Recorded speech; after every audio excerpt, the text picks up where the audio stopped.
Hi everyone. I'm going to focus on the crown chakra today, and it's one of those things that connects us to the spirit realm and higher dimensions, that it's really important to make sure that that stays healthy, because without those connections we tend to lose it. Well, you could say that you can go into depression or sadness for too long, and it can create anxiety issues and all kinds of problems, because your crown chakra is a connection to the spirit realm. And we start disconnecting from that, we can get lost in our own sadness and fears. While staying connected allows the spirits to contact you in a way that keeps you on a level that is full of love and happiness. So it's very important to have that connection, because we are constantly reminded about that when we run into difficult times. So a healthy crown is very, very, very important. I'm just going to jump right into the journey to see what comes up on this. And it's about the healing and to maintenance, if you could say, of your crown chakra. It's like an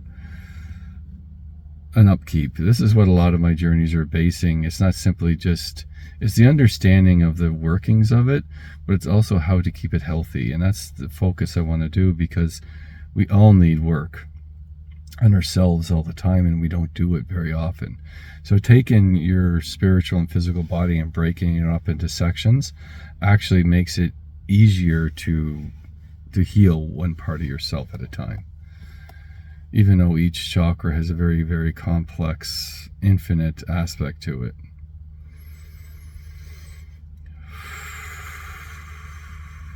I always like to take again a deep breath in the nose and out your mouth. Breathe in love energy, exhale chaos. Breathe in positive energy, exhale negative energy. Always think of that before you start any type of meditation or any type of healing.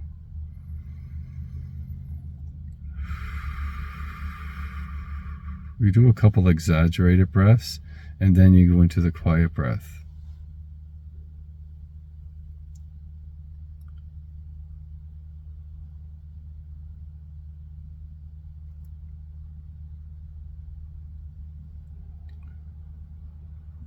So I see, the first thing I see is a pinpoint of light, and there's a big circle around it, and it's off at a distance, and it seems really far away. And it's like you're never going to reach that point. You're never going to reach it. And there's things that are holding you back. I see there's like spider webs attached to your arms and to your back and to your head and to your feet, and it prevents you from reaching the light. So this is what can happen to everyone. This is what's being brought back. It's like a lot of the times we're not allowed to access our light, or this is what we think, but we are allowed, but we believe in we create a belief system that stops us from connecting onto that light. And it's like a spider web. It's really sticky. It's hard to let go. So you just simply allow that aspect of yourself to let go. So you could say that when this spider web's attached to you, that you simply let the skin go, let your clothing go. Not because this is the parts of yourself that is not important in order to move forward. So when you want to move into the higher realms, you have to let your junk go, so to speak, the stuff you no longer need, and you simply just let it go. You could take a thing and zipper down and take off your suit if that's what you have to do, or you simply just walk forward and allow the weight to fall from you, because what you're letting go of is the weight of humanity, the weight of existence, the weight of being alive in this physical realm. It's heavy. So if you want to access the higher realms, you have to let go of the things you don't need in order to do that. And you can't, and that's the fear as well, the fear of letting this stuff go, because you're always thinking you're going to leave a part of yourself and you're never going to get it back. Well, that's a lie. You're letting stuff go you don't need, and you never needed it. But your ego is going to tell you that you can't let this go, you can't do that, you can't do it, you can't do it. You simply say, sorry, I'm letting it go. And you just simply let it go and walk forward. And when you do that, it's like literally you just, and you feel like you're lost 1,000 pounds off your back. And you're just floating, and now you're floating towards the light. And you come across the ring first, and the ring is like a halo of, like, you could say that it's a ring around Saturn, and except the light in the center is very small, but the ring is very large, and it's very far away from the pinpoint of light. But we want to go to the pinpoint of light, but you're not able to pass this ring of light until you let stuff go. They're not going to allow you to go into the higher realms unless you let it go. You let everything go that you don't need. You let the really difficult stuff go, but there's still sometimes more things to let go of. And as you do that, you move through the ring of light. And as you let more stuff go, you're able to go through the ring of light, and now you're surrounded in light. And you see all parts of yourself that are scattered everywhere. It's almost like when you enter this, your body is torn to shreds, and the only thing that's left is what is needed. The rest of the stuff that you see, kind of, as you accept the letting go, it just disintegrates into the light, and just like mist, like dust, like fog, it just turns into, from a heavy energy into a light energy. Then it goes right into the ring. It becomes part of the ring. And you just, again, continue to walk forward, and now you're walking in a mist. And you're walking forward because you know that there is a pinpoint of light that you want to reach. And that's what you're walking towards. And you just continue to walk forward, and letting go everything you no longer need, and allowing it to just be, and be an acceptance of that. And that's the key, is to be an acceptance of letting go. Because that's how you reach the higher realms, is the acceptance of letting go. And you walk through, finally, the fog, and there's a doorway, an archway. And there's two beings here, and they have two long spears, and they hit the spears onto the ground, and it creates a barrier in front of you. And you just walk through the barrier. The barrier is designed to think that you can't walk. Again, it's like your ego. It's a test. It's a test to see whether or not you feel worthy of going into the light. And we all should feel worthy, because we all are of light. And you simply say, I am of light, and you walk through. And it's this, basically, guys flip the spears, and they turn into keys, and they stick it into the archway and turn it, and you get pulled through the doorway automatically. And now you're floating in space again towards the pinpoint of light. And then you start to move, you're being pulled faster and faster and faster towards the pinpoint of light. And you're just picking up speed, and you become like a comet itself. You look like a comet. And you're going straight, though. You're not going in a circle. You're going straight towards the light. And just before you hit the light, you come to a screeching halt. You stop, and there's a big, huge orb of light. And you reach for it to touch the light. And you have to, again, be worthy inside yourself, to believe that you are worthy to touch the light. And when you touch the light, you instantly are teleported into the center. And in the center, there's many, many, many, many pinpoints of light. And it's like you are the navigator of this. You are the navigator of your crown chakra. You are the navigator. You're in the center of your crown, and you're literally have all these options here. You could say that everything is like, there's literally thousands of little lights that you can touch and see and sense aspects of the past, the present, the future, who you are. And you see a part of yourself that is sitting down and is at peace and is in meditation. And you actually go to that part of yourself, and you actually sit down and you become part of this individual. You become part of yourself. You become part of your crown. And then there's a whole universe in front of you right now. And you're going, and I see many nebulas and galaxies and all kinds of things. But these are there, and now they're flying by really, really fast, and there's just streaks of light. And these streaks of light are full of different colors, and some are quite, you don't want to say they're, you feel the energy as they go by, and some of the energy is really beautiful, and some of the energy is very dark. And you're going through aspects of yourself, your past, and your present, and your future. So these are all lifetimes that you're passing by, and that are flying by you at ridiculous speed. And we're heading towards something, and this is, again, I'm just allowing this to happen because this is what they want to show you about it. And I come to a halt, and all of the light and energy goes straight down like a waterfall on all sides. So it's almost like there's a barrier in front of you, and the light is going to all in a circular pattern all around, but 180 degrees every direction, but not forward. It's very weird, and it's like there's nothing but darkness in front of you, and it's a challenge.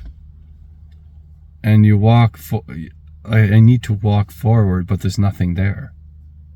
So you're willing to walk into not knowing what is next. And when I do that, I'm born as a baby, as a child. I'm reborn into a new life. And I watch this child grow from a baby into an old person and die. And that memory gets put into the stream of light.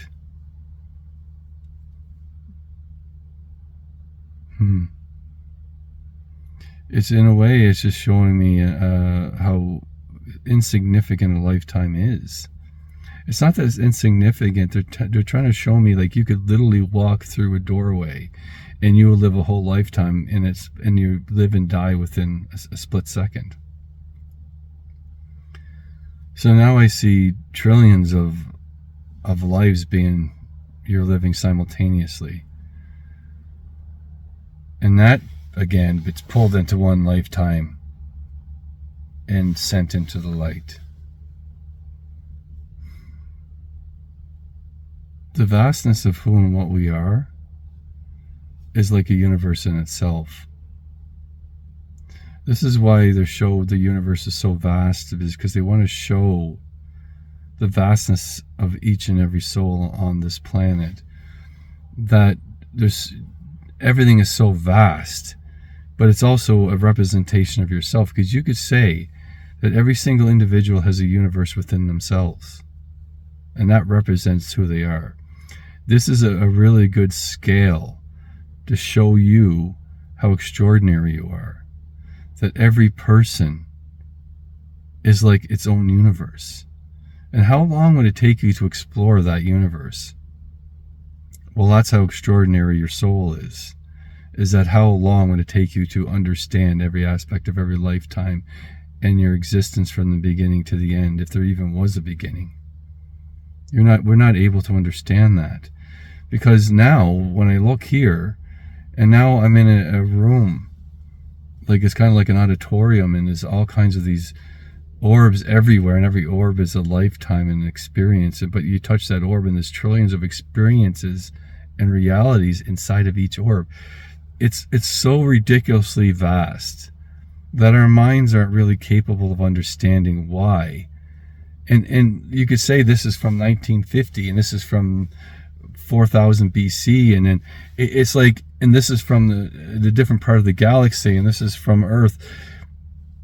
It's ridiculous, and it's no time here. In this space, there is no time.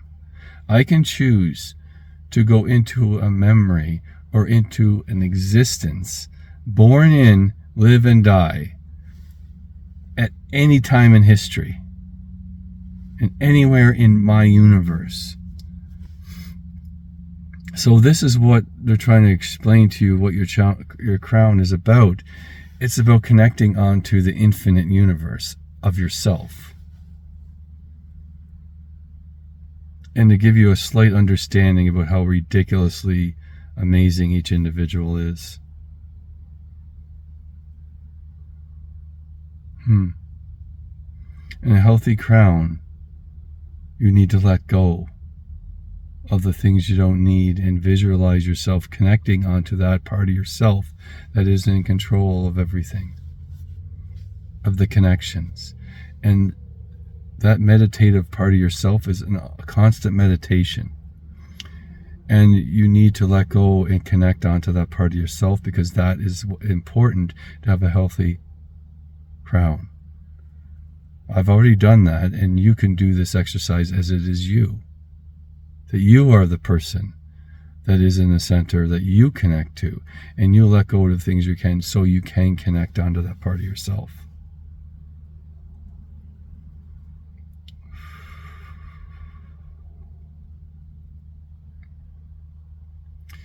And I see that everything gets reversed, and I'm standing standing on the doorway with the two beings with that had the actual spears, and there's an entryway or blockage that is preventing me from going forward in your mind, if that's what you believe. But then I'm holding a lightning bolt inside my hand, and I have a shield in the other. And I take the lightning bolt and I throw it into the barrier, which then creates lightning, and these beings also, the lightning affects the beings, and I simply put the shield in front of me, and the doorway becomes part of the shield, and the shield then goes into my hand.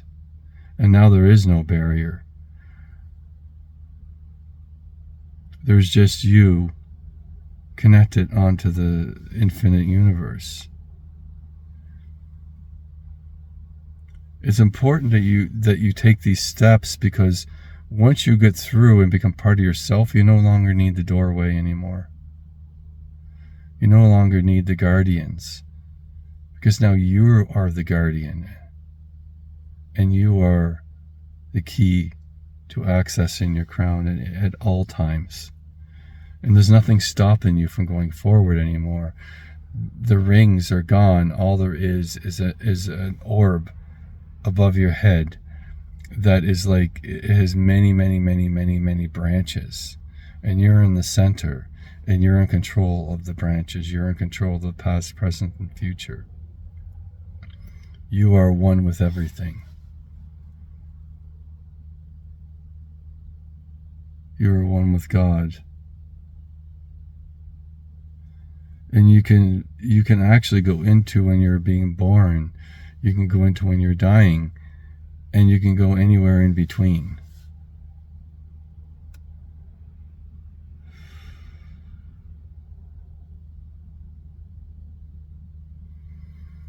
There's a very peaceful aspect to this when you're actually with the meditative part of yourself.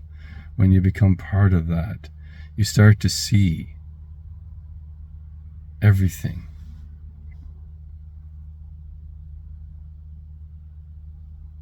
You're connected to the universe itself, inside yourself. And all the parts of your other chakras are part of the physical reality. But the crown is not. It's a vast information that connects you to everything. When I mean everything, I mean everything. It's extraordinary. It makes you feel like before you did this, that you would simply be like a rock. And now that rock is the atoms of the universe. And that's the difference between what I'm trying to say, is that when you become part of your crown and you become part of that, and you understand it, and you let the barriers go, now you're open to everything in the universe. And nothing can harm you. You could say that a comet hits you in the chest and turns you to dust. So what? And now you can go somewhere else and live another lifetime. There's also a part of yourself that knew the comet was coming and decided not to go and sit on the top of the hill. So he continues to live his life. Or you continue, like, it's so ridiculous that you got one that's going left and one that's going right and one that's going straight, one that lies down, one that goes backwards, one that goes, it's ridiculously complicated, but also extraordinary to kind of experience it all at once.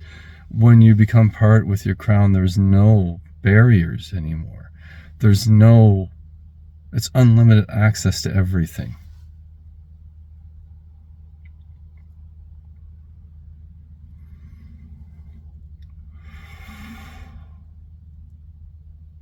And then you have your human existence, your human body.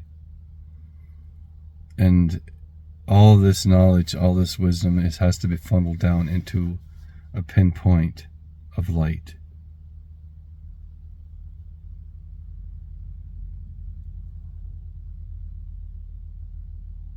So you have to go to the light in order to experience the vastness of who you are. Otherwise, you just get a trickle. And we need that trickle in order to exist in this world.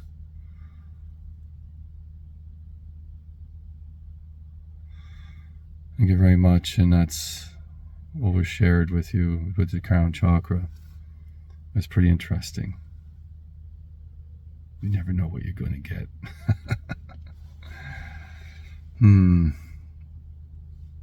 I feel really... the word separated is the right word. It's very interesting to experience that, because you start to understand that you become less physical, so to speak. Anyway, thank you very much, and if you wish to do a journey with me, you can go to my website at almanrossawakening.com, and please like and share my videos, and I really appreciate everyone. And these videos are designed to help you. Thank you very much.